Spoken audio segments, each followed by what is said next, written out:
Good morning, everyone, and welcome.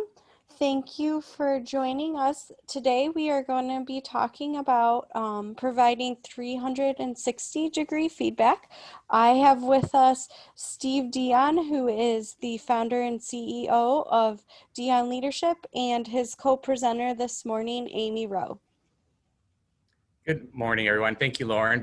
Thank you, everyone, for taking time out of your busy schedule to join us on a Monday for one of our webinar series items, 360 feedback. We picked this topic, and we'll introduce it in a second, but we realized that this is a bit more of a technical topic than some of the other ones that we have had in the past. We encourage you to use the chat box to ask questions. We are happy to pause during and answer any of those and or follow up with you afterwards, and would like to have a good dialogue today about, as we think about the virtual world that we're living in, the social justice movement that we're living in, how to use 360 feedback to provide data. As I mentioned, or as Lauren mentioned, it's myself and Amy Rowe, and I just wanted to introduce my colleague Amy and welcome her to the stage with me today. Amy is a PhD in industrial organizational psychology. Amy and I have worked together for, gosh, Amy, many years now, and Amy has experience inside organizations as well as a consultant, and is our practice lead for our talent assessment area, does a lot of assessments, and you'll be hearing from us equally today. So welcome, Amy.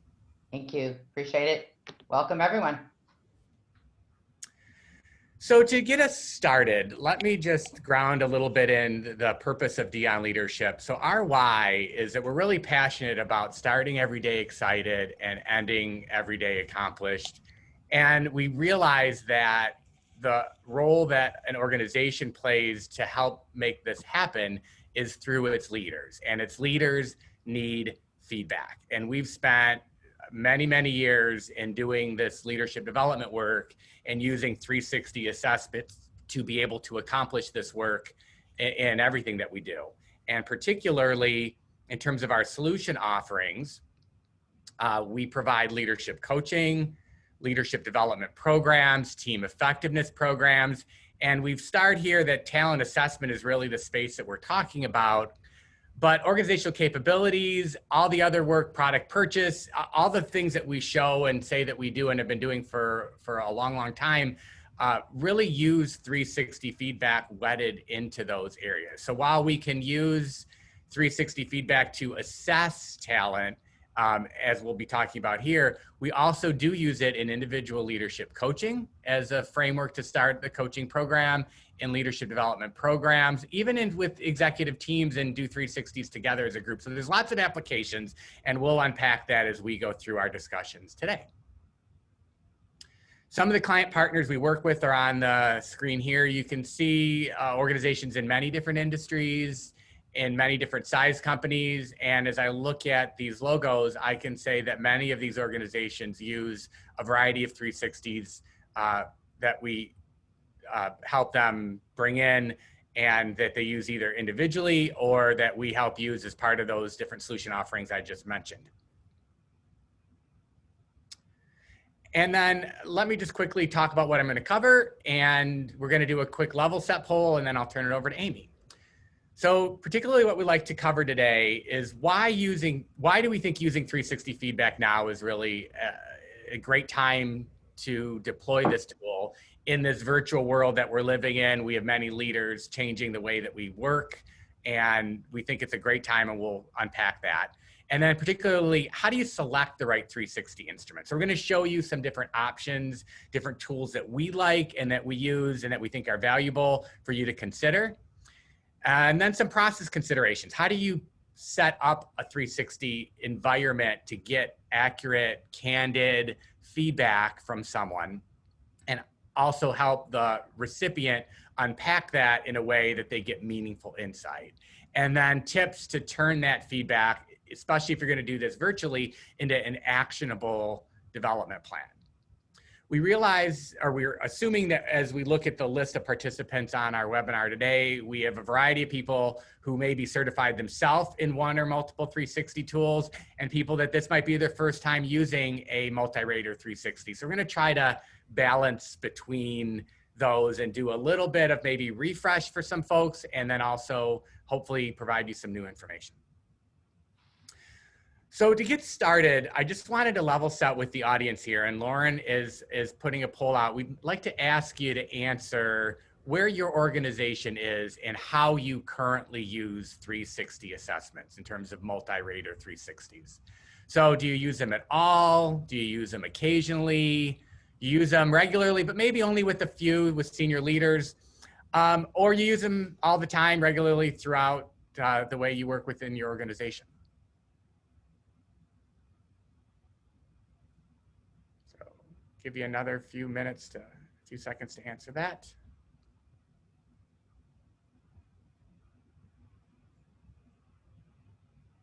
Okay, so what I am seeing is we have a little bit of everything. So nobody's using them all the time, or gets with one person, regularly used, but for senior level only on occasion, and some people aren't using them at all. So this is really helpful to us. Any thoughts on that, Amy?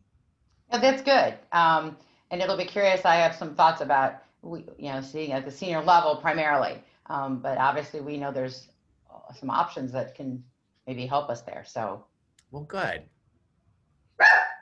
Amy, you want to take it from here? It says my dog happened to run into my office. Sorry about that, everyone. This is virtual environment we live in. I know, right? She was outside. She ran in right as I started to talk. Well, it's great to be with all of you. And so let me just sort of start with the case for using 360. And again, I think we've got, people on the phone who understand the savviness of being able to collect this information. But the first piece is that we do believe people can learn, grow, and change, right? And so obviously this idea of giving them feedback to help them understand where they are, to help them understand what's important for them to grow and why is really relevant. And I think in this day and age, as we're all having to change tremendously, right? The way that we lead, the way that our leaders are leading, the way that organizations are even running, right? It's going to be even more critical. Along with that, of course, is that idea that we need to know where we are, right? So that self-awareness piece and how critical that is. And the idea that as a start for development, having people get a sense of where am I? And most importantly, how do people see me?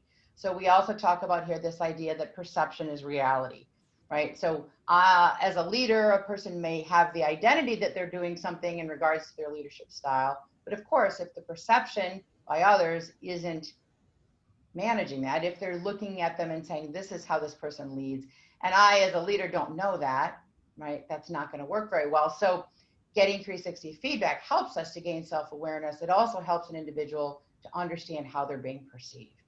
From the feedback perspective, we talk about 360, the people all around you, right? So the people that know you well, that gives you that power, that feeling that those people know day in and day out how you show up, and that can really help affect change, as well as then that idea of, as you try to change, how long does it take those people around you to notice it, right? To really change that perception that they've got. And finally, we use 360 because we know it helps us form a great foundation for a development plan. It's sort of this idea of, okay, here's the what, which is the data, the so what, but now what do I do with that? And that piece around creating that development plan is going to have incredible impact on whether or not there's going to be successful development and change. So what is it that we mean by 360? Because of course, nowadays, 360 can have some different meanings. There's different reasons for using it. Primarily today, what we're talking about is this. Multi-rater assessments, primarily completed online. So, there can be interviews. Sometimes people do 360 solely through interviews, but we're generally talking here about those tools that come out online. Structured areas for feedback. So they're going to be set up, and we're going to talk about how a 360 can look, what you can be measuring. There can be very big differences depending on which tools you choose to use. May or may not include open-ended comments. So a couple of the samples we'll give today and talk about have open-ended comments, which always adds a whole nother level of complexity or in-depthness to an online 360 assessment. We talk about using validated tools, right? So we want tools that are measuring what we know they're measuring and that they're reliable. And so again, the samples we'll share today all have that as a solid background. They may be supported by interviews, so either as part of the process or after process, and really here used for assessment and development of talent. So as all of you probably know, there's been lots of talk over the years about, do you use 360 for performance review, for example, and some organizations do. Our focus today is primarily the use of these tools for development.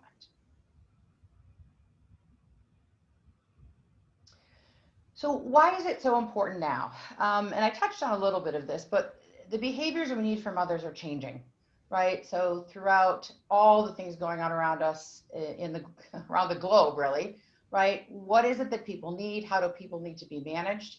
How do people need to be strong leaders when they're not sitting in the room with their people? As well as the perceptions of leadership are also changing. Particularly a leader leading through virtual interactions, right? That looks different, it feels different, it needs to look and feel different, but what are some of those changes? How are those impacting the effectiveness for leaders? This whole idea of connection, it's very funny. I just was doing a feedback with a person right before this call, and she said, I'm really struggling because I'm not seeing my people. I can't, I'm seeing them online now, and how is that impacting the relationship and the effectiveness of that team? So absolutely using 360, being able to have a conversation around some really meaty information, which is that person's leadership, is really valuable. It really does serve or can serve as what we call a virtual leadership development experience. So one of the things I will tell you as a consultant that really hit hard when this pandemic hit was that many of the leadership programs that I would tend to teach in person either were postponed or were eventually moved to something online. And so a lot of those that got postponed, those people aren't getting their leadership development. And so using a 360 is really sort of a straightforward, simpler way, instead of having to go virtual with the whole entire leadership development program, that you can provide feedback, provide coaching, and provide developmental experiences for people moving forward that can all be done relatively easily virtually. And of course, part of the issue is the budgets. And so this is a lower cost solution than potentially thinking about, how do I take this big program, transition it? Boy, I still want my people to get development as leaders. This is a lower cost option that some organizations are really looking into.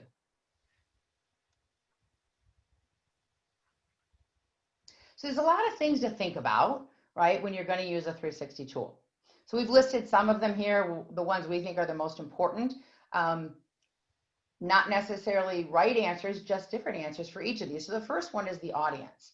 And I would say that this is a little bit relevant probably to what we saw even in some of in our poll, which is who do we want to be doing leadership 360 development for? And I would say, early on in the old days, it was very much kind of that senior leadership, transferred into kind of middle leadership. Now we know we've got tools, we actually have assessment tools that are for individual contributors. So the audience can be huge, but again, thinking about who is that, how big is it? If you're using 360, remembering that, of course, the respondents are multiples of the amount of people that you're actually assessing. So really carefully thinking about, what is our audience? What can our organization handle at this point? And then what is it that we really want to measure? And again, these are all differences as you look at different tools that are out there. So the big first one is, what is the real content? So is it a set of competency models? Are those being measured behaviorally? Are they more trait-based in regards to the responses people have? Or are they more based on people giving you a perception of what they think the people's skills are?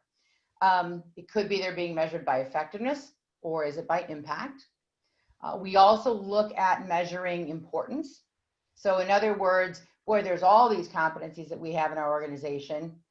We can tell you how you're doing on all of them, but it's also really critical to think about, well, which ones of these may be most important for a particular role or for a particular leader.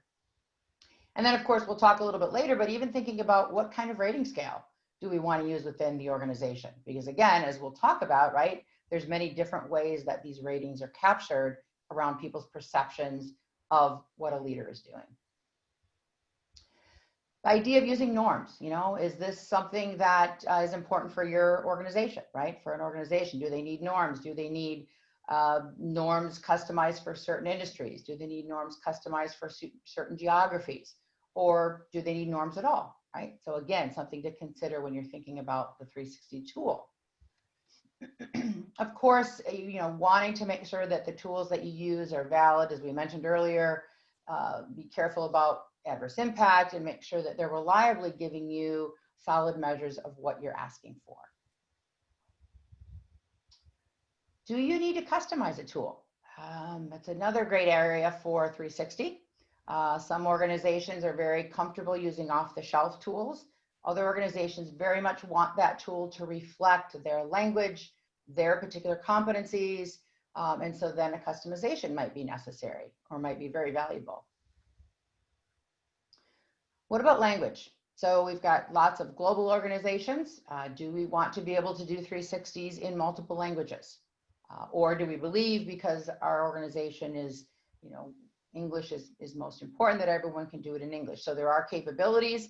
Different organizations provide different languages that are available. And so again, thinking about that as a criteria.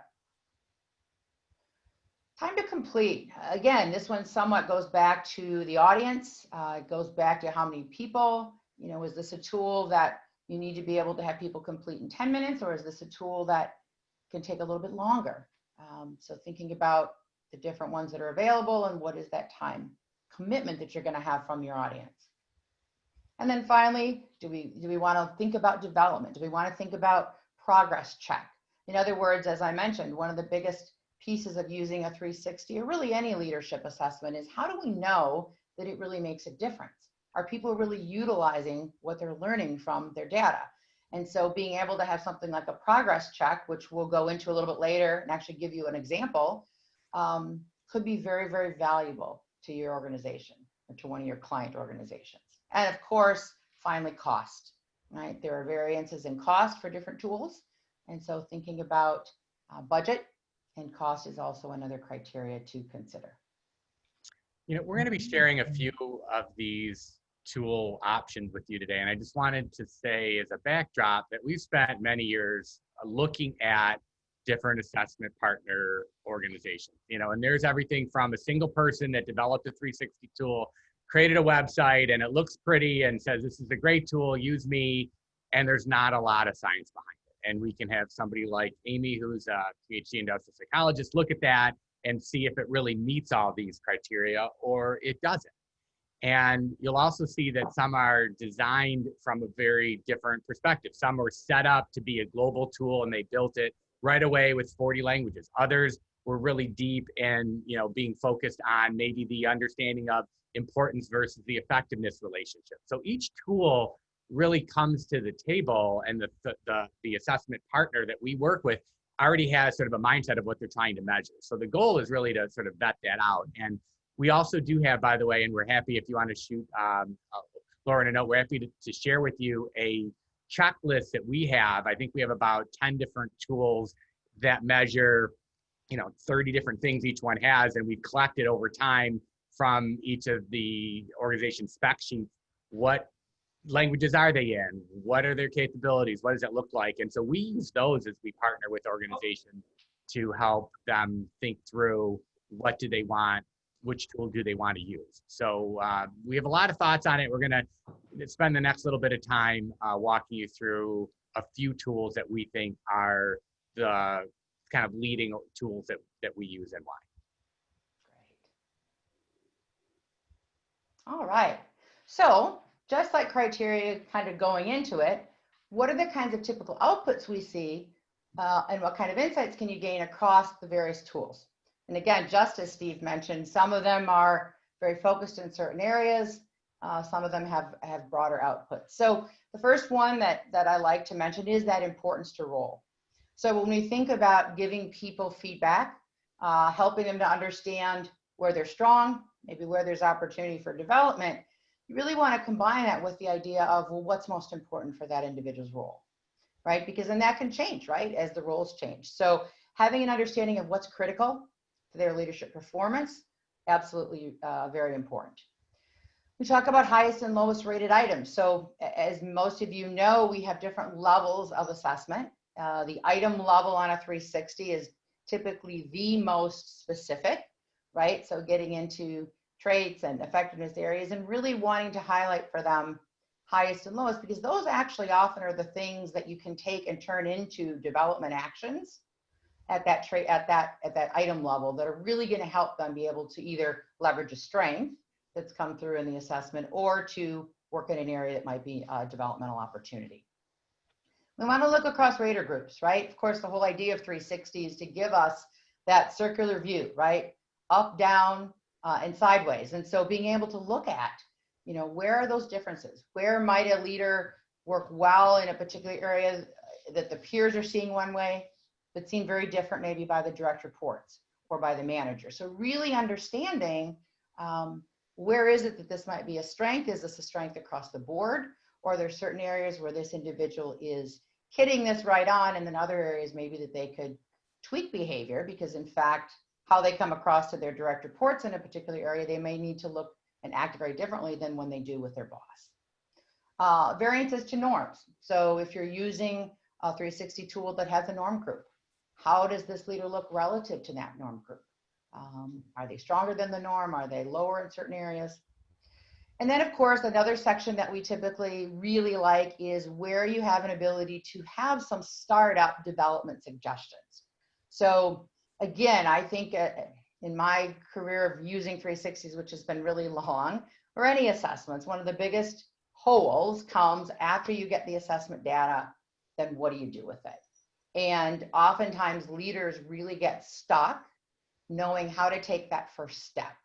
What is something I can change? And so reports that give development suggestions give them a bit of a boost here, right? They don't have to take the entire development suggestion, but it may be a piece of that that really fits for them.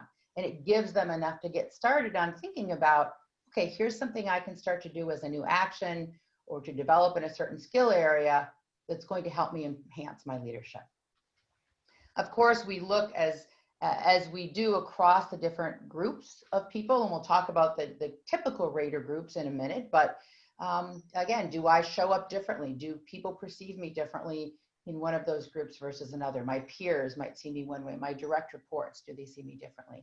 And then of course, if we have open-ended comments, that's typically an area that is also very valuable because it may give us some color around the numerical rating results that we see.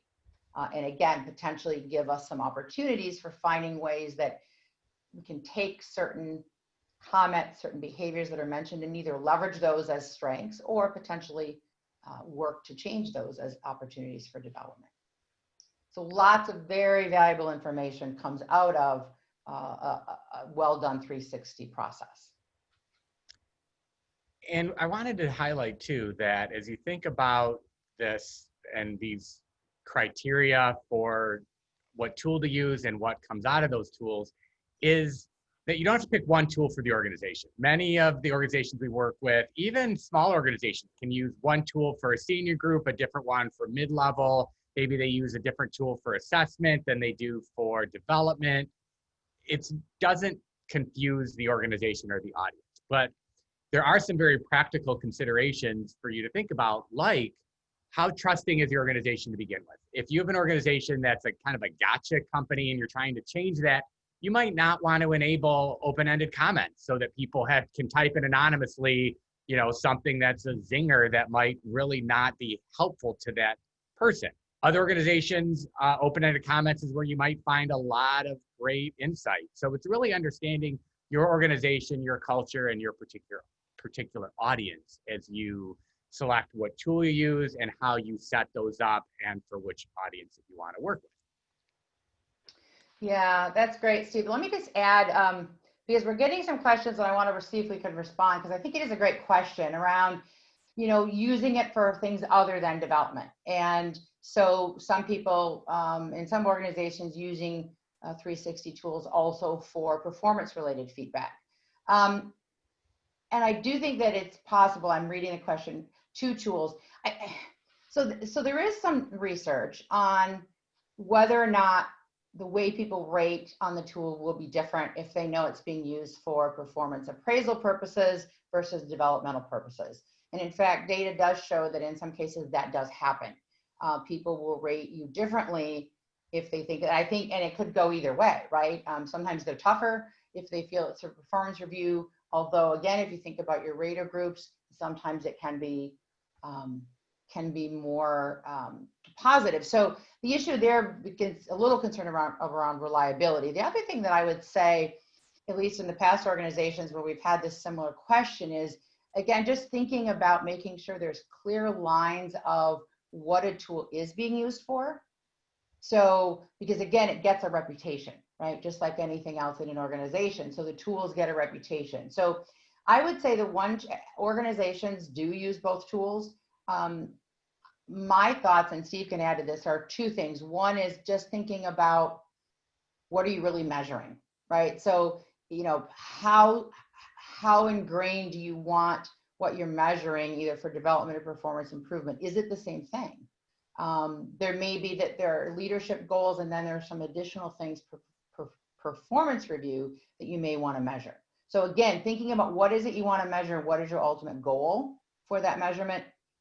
Secondly is clearly communicating that, right? So making sure that whatever process you choose to use, and if you're using two different ones, if you're using one for development and one for performance review, again, make sure they're delineated, make sure people truly understand what they're responding to, what it's being used for. Well said. I'm sorry, Steve. Yeah, I was going to add to that as well that most organizations that we work with are using 360s for development, not directly for assessment. And what we typically recommend with assessment, if that is a desired outcome, is that it's not about getting a particular raw score or average score. It's about looking at the data and the perceptions as it relates to what's important to a role, and also what the person does with that information. So understanding if somebody has followership from others is important. And if there's a lot of disagreement to effectiveness measures, and some of the tools that we're going to share with you in a second have built in not just leadership trait measures, but effectiveness measures, sort of bellwether questions that say things like, from an agreement scale perspective, I believe this person's competent to do their job on a scale. Are they or are they not? So you can glean a lot of information about how others see them as being effective in their job or in the organization. But just because somebody might not be seen as being effective in this role may or may not mean that they shouldn't get a different role. They might be more effective somewhere else. So it's using that data in a wise way to understand what's happening. What's really helpful with using these tools is we're trying to remove that vivid, loud, squeaky wheel data point. So you have maybe one person that might be saying something about disagreement about this person and their leadership and their stuff. We don't necessarily know if that is representative of the organization or not. So these tools really help to level set and give some perspective to maybe some of the noise you might hear about somebody and their behavior and where they might be rubbing some situation in the wrong way, maybe they're in a change role, and really kind of understanding what's underneath that so the person has a roadmap for figuring out what to do with that data and information. And I would just add one final comment, is that I think if you were to look at most of the sort of off-the-shelf 360 online assessments, they're primarily focused for development.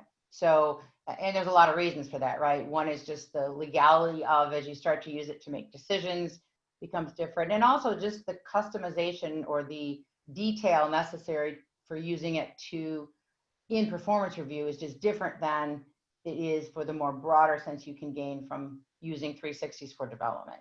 And the flexibility you have of picking and choosing where to focus when you're using it for development versus when you're using it for performance evaluation. So I don't know anymore what the exact numbers are, but I know it's always been a tool, especially the more online assessment 360s used for development much more than for performance evals, although I know internally companies tend to design their own to pull information for that too. So you're a great question, and one that I would say has been debated since oh my goodness, 20 years. I mean, I remember that debate when 360s were first coming to be used a lot back in the day. So, yep. So we're going to highlight 3 different tools here as we go into helping you understand maybe how you would think about what might fit for your organization. And this is the first example. This is Management Research Group's 360 model. So these are the 22 leadership behaviors that are embedded in their tool that are broken up into 6 core competency areas.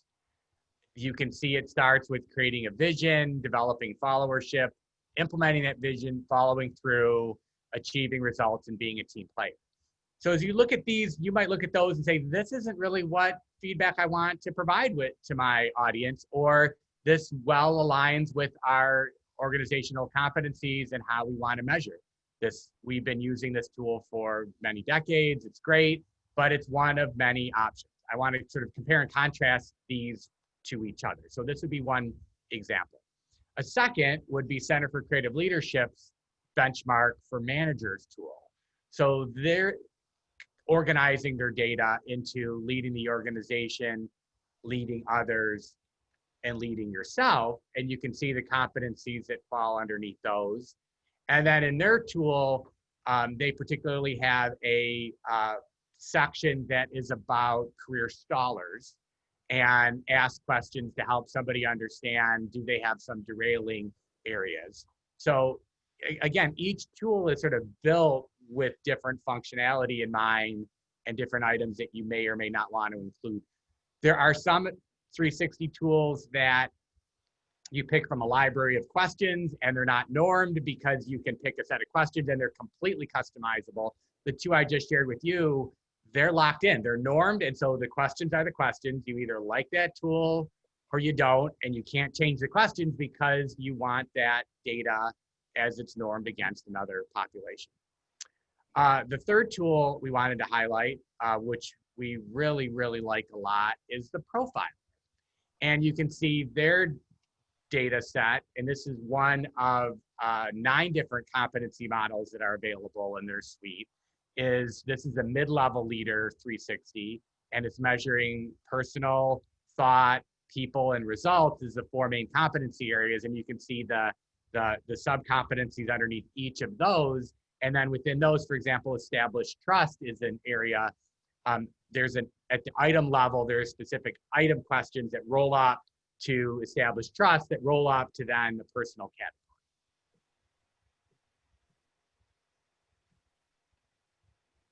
So when we think about the PROFILOR, one of the things that's really cool about this set of tools is that we do have, as Steve mentioned, the 9 different competency models.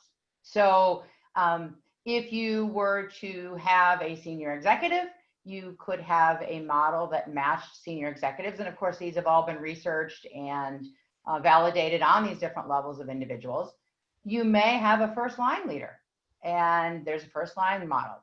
You may have, and this is a big one, the individual contributor. So it used to be that 360s were felt to only be able to be used on people that were managing people.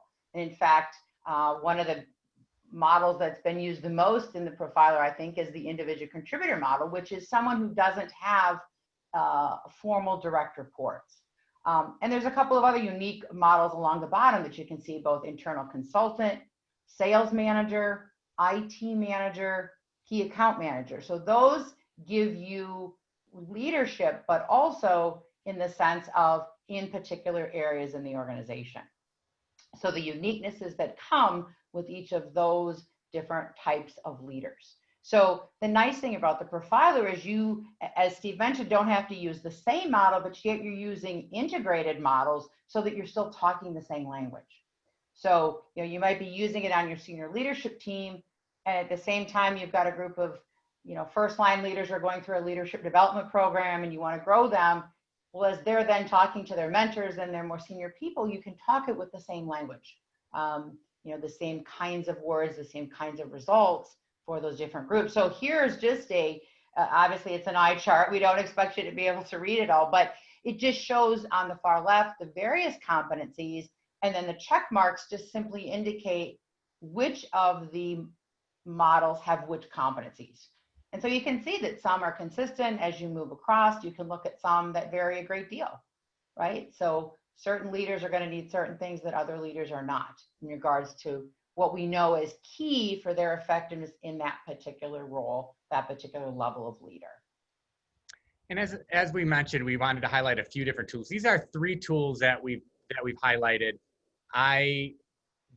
We use all 3. We have another set of 6, 7 tools that we could use that, again, are for different purposes and reasons. There's a couple questions coming in about length of time and 360s, and we're going to cover that in terms of some practical considerations.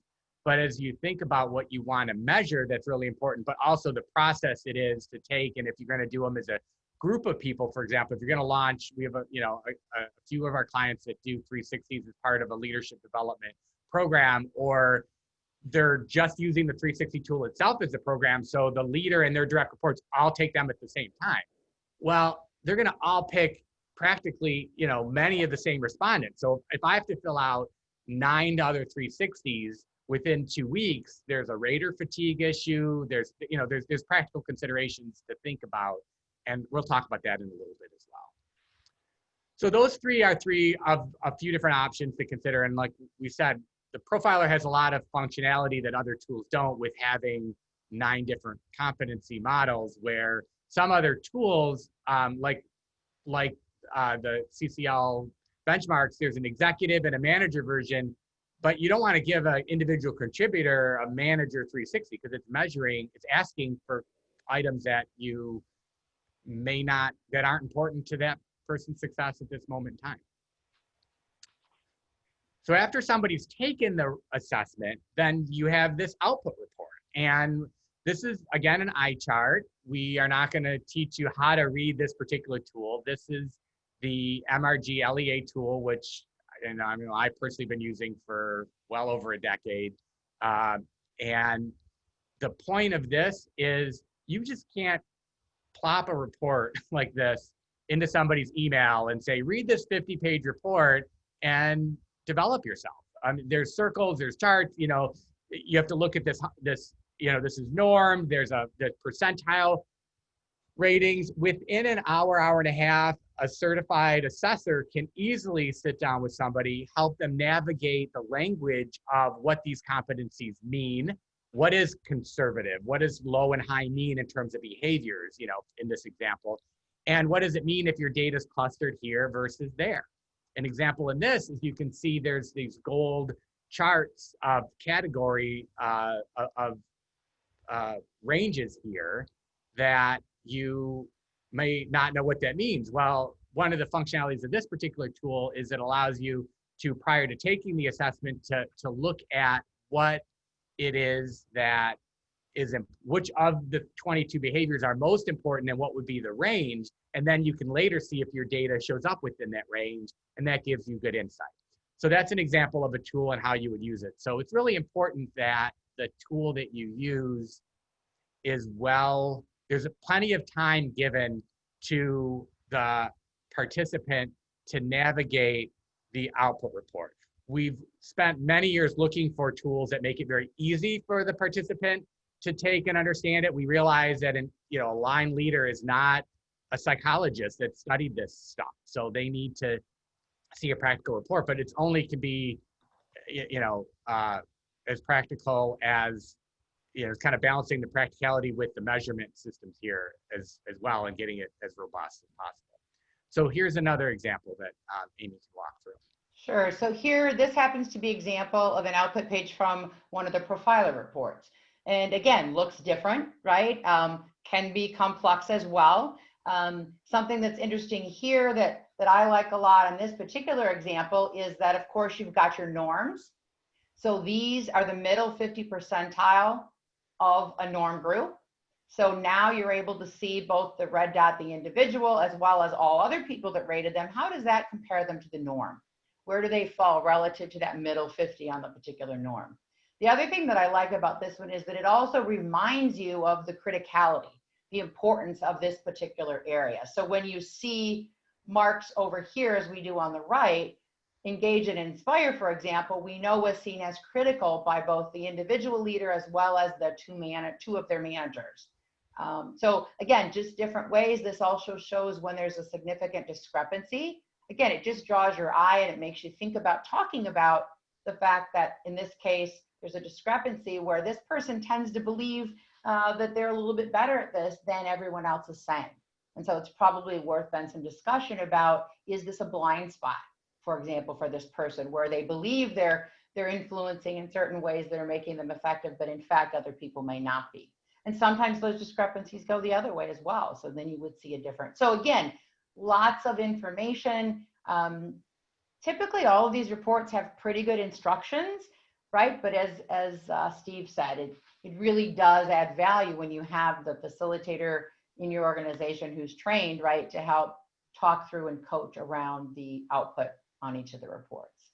Well, not only do we want to have the recipient understand what this is actually measuring and not their label for a term like what does ensure execution mean in this example, but we also want to help them challenge their perceptions of themselves and not read into it and say, well, I see that's a little lower, but that's not really that important for my job. You know, it can be self-grandiose behavior potentially, and how somebody can, you know, filter out what they think isn't important and filter in what is to draw conclusions that they want to draw from it. So an effective facilitator, you know, many times it's hard to do that internally too, is an outside facilitator that can say, hey, I'm just helping you read this data. This is what we see this as saying.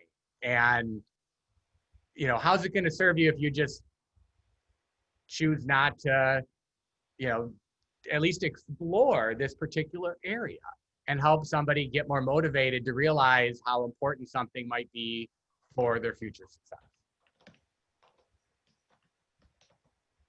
So we talk about the various rating scales. And so just to mention some of the most common, right, you'll often see it be a 5-point or a 7-point scale in which the people are looking at either agreement or frequency. I personally like frequency better, which is simply that idea, how often do I see this person doing this, right? Versus, do I agree that they do it well? Because that's allowing them to then add judgment. If we take that out and we just say, I hardly ever see them do this, then that is taking away the judgment. It's simply having them think about frequency. Another option is forced ranking, which Steve will talk about, which is on, I think, the MRG. Yeah, and so forced ranking, this is a semi-ipsative type approach where for each question, the respondent has to answer a most and least liked.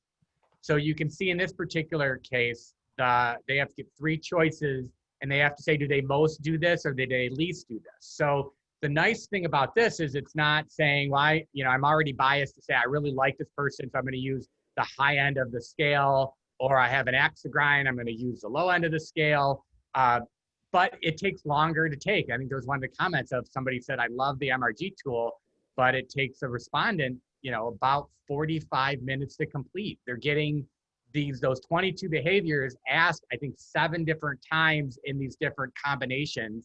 Statistically, it's very solid and sound, and behaviorally, it really helps somebody understand exactly where they fall compared to a norm population. But can you invest that much time? Some organizations say it's just not going to happen, so let's not even use that particular tool. Why we wanted to pause and bring this up is, as we work with many of our clients, they'll ask, we'll kind of help them think through a variety of tools, and usually they just want to see the output report. Well, what does that look like? Well, if you don't see the questions and don't understand the difference between an agreement scale or a frequency scale, that really does change what the output looks like depending on how the respondent's completing it. If they're saying, I frequently see this behavior, or I agree with this, or this forced ranking scale really changes the way in which all participants experience this process. Of course, you typically have multiple rater groups, as we said. That's why it's called a 360. So the most common would be, the person above, so boss, superior, peers, your side view, of course, direct reports, and then many have the other category, which might be another stakeholder group, It might be another boss, or sometimes you have opportunities to have more than one boss. We know that the starred categories, we typically require in these instruments a minimum of 3. And that's, of course, for the confidentiality purposes, right? So the comfort level that those individuals can feel knowing that their ratings are going to be put together. And if there's only one, for example, it would get rolled into a different category. In most cases, the boss is kept separate. And if there are multiple bosses, sometimes those can even be kept separate as well. So again, you're able to dig in, but not to the level in the groups where people may have some level of fear, in some cases, of giving their accurate perceptions for fear of retaliation, right? Somebody's going to figure who said what, or they're going to know that I said it and they're going to come back. So, you know, and then of course, being able to look across all of those groups and see what do we look like as a leader overall, and then where do I look different across or within the various rater groups. So even the process of the participant having to select raters and having some internal person that they may vet that against, right there is development. It's an influence map. Who is important to my success? Let me pause and stop and think about the people in the organization at various levels. Who do I interact with the most often? Who gets, you know, the output of what I do, or who's giving me input? And that right there helps somebody understand, really, I should be focusing on those relationships more importantly. And then it's also the beginning of a future dialogue. Once you get the data back, is to go back to that group and say, I got my feedback. This is great. Could you help me explore this a little bit more? This is what I found.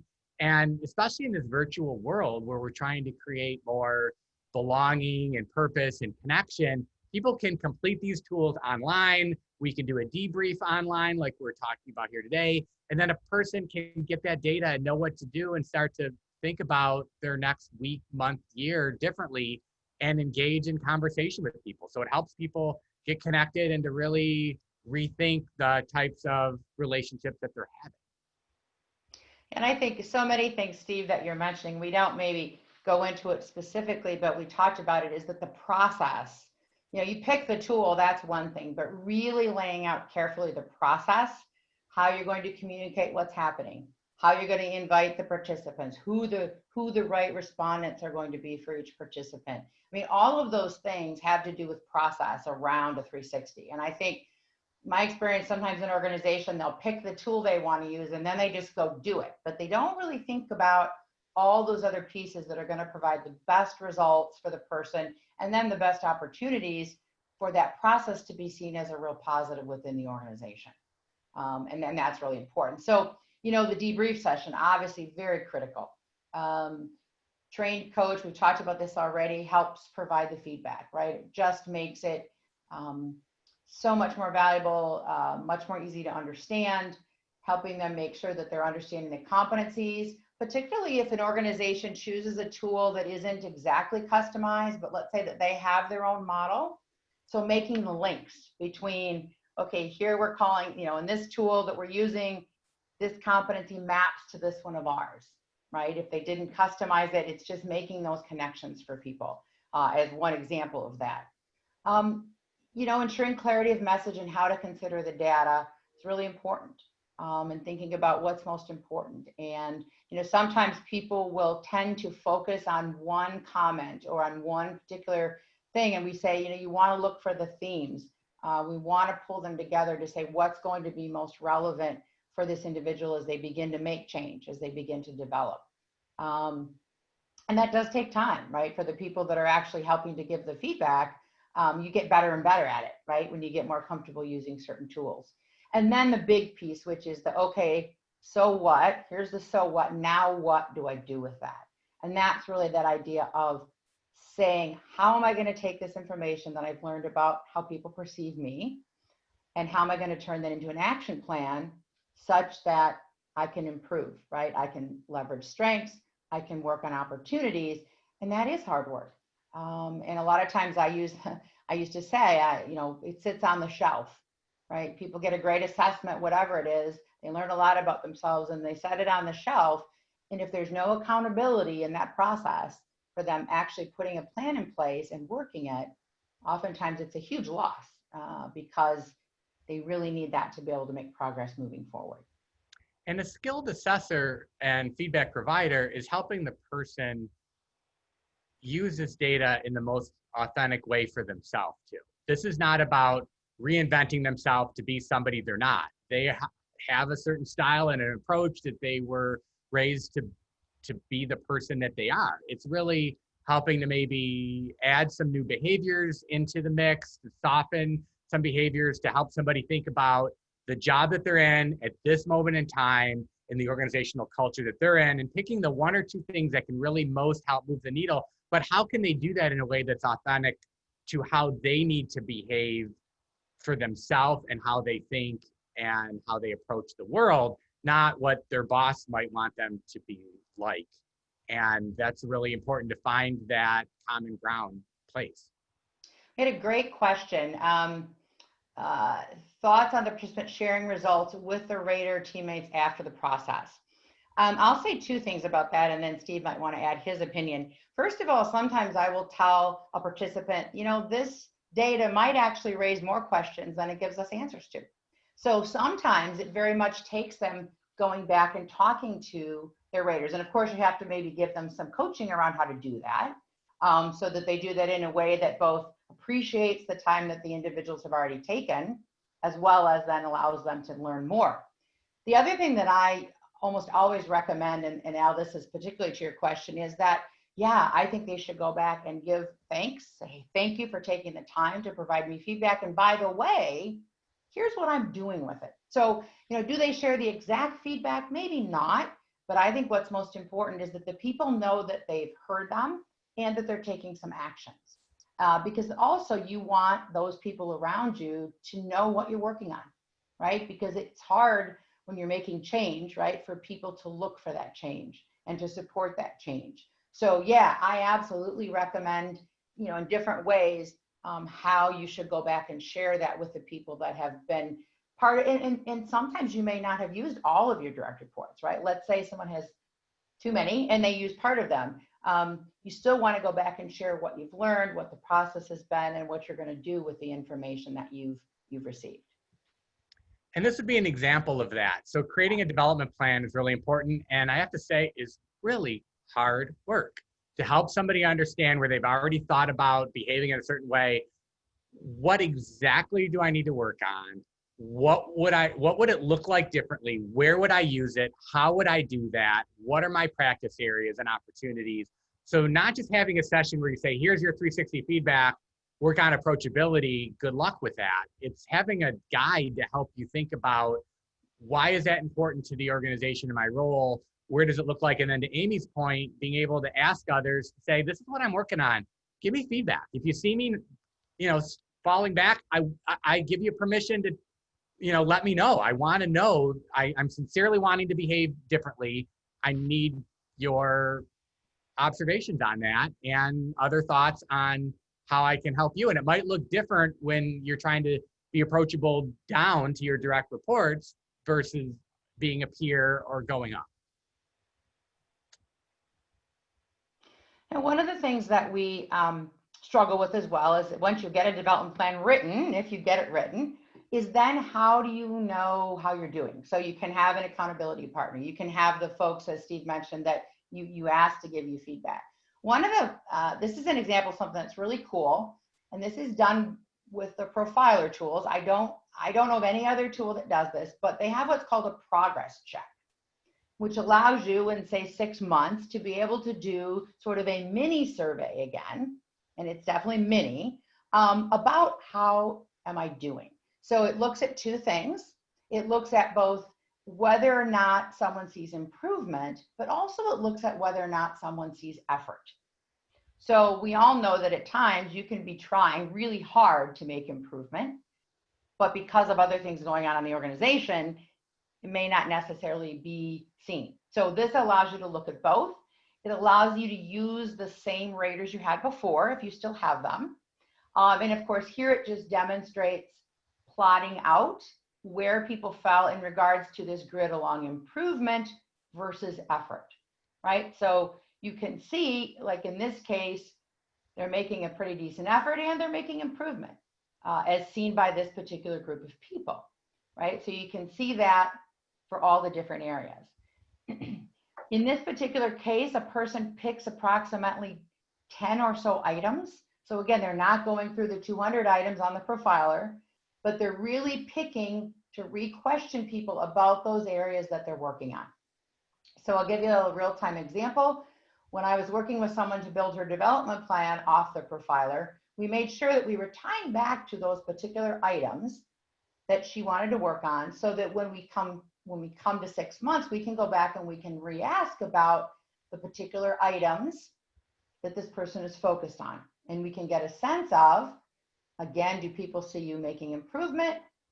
And do people see you giving effort to do it? So this is a really cool short assessment that can be done at 6 months or even at a year potentially, to just get another check in a confidential way again, right, with the same raters, or maybe the raters have slightly changed. If it's the same people, you probably prefer to keep them, about how am I doing around the areas that I've been focused on. And of course, obviously, we'd hope that we would see positives in both effort and improvement. And if not, then again, you would discuss what's going on. Maybe I'm making an effort, but maybe my effort isn't coming across or being perceived in the way that I thought it was, if it's not showing that I'm making improvement in a particular area. And this is also sending a message to the organization that, from a growth mindset perspective, that feedback is always important. This isn't a one and done item. You do a 360 in your career and survived it and moved on. It's a regular give and take feedback. My job changed. I behave differently. I need feedback, and it should be part of an ongoing process and cycle of growth and renewal. So in our last 4 minutes, let me do a little bit of a close here. I wanted to share, I guess in summary, this is the value for the learner. And we've really talked about all these already, I think, but the idea of helping to motivate somebody to change, get unstuck is really important. And just the connection to their community that they work with, especially right now when they're working remote and they only get feedback in an auditory way. Maybe it's somewhat visual, but you don't have that feeling if you're working in a remote environment. So it's really important for the learner to, get more data to get a plan. From a company perspective, especially now, it's a great way to audit if you have any behavioral issues going on. You don't see anybody in a work environment. People aren't going by somebody's desk and seeing a face or seeing an interaction. So it gives you a way as an organization to kind of get a sense of where your leaders are. It can help open up communication channels and really help you really create a way for leaders to do something different in a very cost-effective way, and being able to do it virtual without being in a room. We've been really trying hard over the last 5-6 months to help our clients think about ways in which they can do that. So as we close, the ways we can help you, if you think this is important, we'd be happy to help you think about the right tool. We've only shared a few of them. We like a lot of different options, and we'll be happy to share what we think are the pros and cons of each. We can help you get certified in some tools if you want to use them yourself, and also gain access to the instrument. For some of our clients, they also just buy the assessments and we do the processing and give it to them, and we can administer assessments, or be the coach consultant that can provide feedback, development, action planning. And sometimes that turns into coaching. And as many of you know, you've been following what we do, we have about 50 leadership coaches that can happily unpack with a different participant the feedback and help them create a development plan and coach them to behave differently. So that was the information at large for the day. Just in terms of closing thoughts, I wanted to share with you just one or two other quick broader Dion leadership updates. We just recently enhanced our website. So I just wanted to let you know that we have a virtual and blended learning landing page now to show some of the new solutions that we have been developing with our clients as we've moved into this new virtual world. And we also, I'm excited to share that we have some toolkits that we've created and have some downloads on our main page that you can access a coaching toolkit, a couple of different options there, and we're adding more every day now And then we created a webinar landing page. So if you've missed a previous webinar and you're interested in them, the replays will be right there, and any future webinars will be shown that you can quickly sign up. And so please take a look at that at dionleadership.com. And then also just coming soon, we're updating our training catalog. We've created a fair amount of new courses and made many of our courses blended learning courses as well. So we're going to have that updated soon. So look for a communication on that. And then last, our next topic is going to be about culture. So we're going to be talking about shifting our cultures using another tool and how to accelerate performance. So in this new virtual and socially conscious world, how do you manage culture? And we're going to have a partner from Human Synergistics join me in that one to talk about cultural application, and that will be on October 6th. We'll be sending out a link for that, so we'd love you to join that on Tuesday, October 6th at 11 o'clock. And with that, we're at the top of the hour, so I wanted to thank you for your time and attention. Call us anytime if we can help. We would love to be a partner with you and continue some knowledge shares. We all help work in this new virtual world. Thanks, everyone. Thanks for joining me, Amy.